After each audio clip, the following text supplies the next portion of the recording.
শীতকালে এরকম একটা ডাল কার কার প্রিয়? আমার তো বড্ড প্রিয়। এরকম একটা ডাল হয়ে গেলে এক থালা ভাত কিন্তু নিমেষেই শেষ হয়ে যাবে, আর কিন্তু কিছুই লাগবে না। শীতকালে যেসব সবজি পাওয়া যায়, মানে স্পেশালি মূলোর কথা বলছি, মূলোটা শীতকালেই পাওয়া যায়। এই মূলো দিয়ে ডালটা কিন্তু অসাধারণ খেতে হয়। একদম নিরামিষভাবে তৈরি, নিরামিষের দিনে কিন্তু বানিয়ে নিতে পারেন।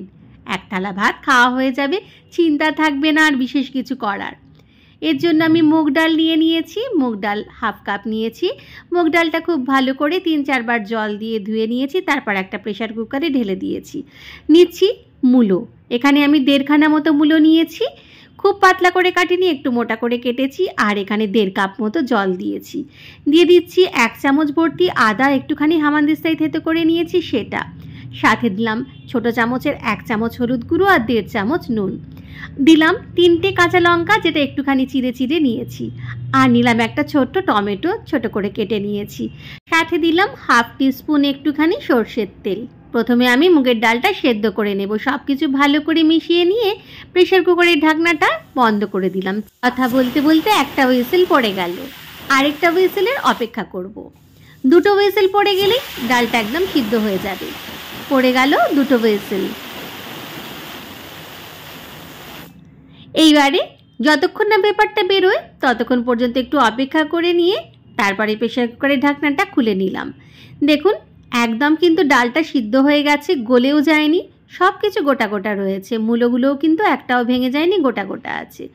এরপর একটু ফোড়ন দিয়ে নেব। তার জন্য কড়াইতে সর্ষের তেল নিয়ে নিয়েছি। দিলাম বেশ কিছুটা গোটা কালো সর্ষে, আর দিলাম শুকনো লঙ্কা। ব্যাস, আর কিচ্ছু দেবো না, যা দেওয়ার সব দেওয়া হয়ে গেছে।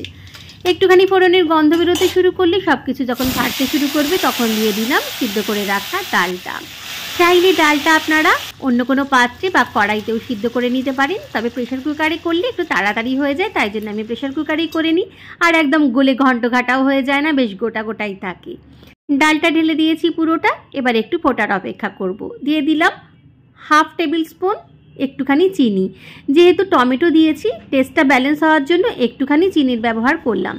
ফুটে যাওয়ার অপেক্ষা করব। টকবক করে যখন ফুটতে শুরু করবে তখন ছড়িয়ে দেব ওপর থেকে সামান্য একটু ধনেপাতা কুচি। ব্যাস, আর কিচ্ছু না। এই ধনেপাতার গন্ধতেই কিন্তু ডালটা একদম রেডি হয়ে যাবে। তৈরি হয়ে গেল দারুণ স্বাদের মূলো, টমেটো, ধনেপাতা দিয়ে নিরামিষ মুগের ডাল। নিরামিষের দিনে এরকম একটা ডাল হয়ে গেলে কিন্তু এক থালা ভাত খাওয়া হয়ে যায়।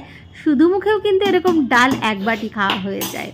ভালো করে ফুটিয়ে নিয়ে আমি একটু ঢেকে দিয়েছিলাম স্ট্যান্ডিং টাইমের জন্য। ঢাকনাটা খুলে আরও একটু ধনেপাতা কুচি ছড়িয়ে দিলাম।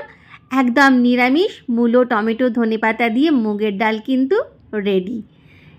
সাদা ভাতের সাথে খেতে এটা যেমন ভালো লাগবে, তেমনি রুটি দিয়ে খেতেও কিন্তু দারুণ লাগবে। এরকম একটা ডাল শীতকালে কিন্তু খেতে বেশ ভালোই লাগে। ভালো লাগলে অবশ্যই এই পদ্ধতিতে বানিয়ে দেবেন।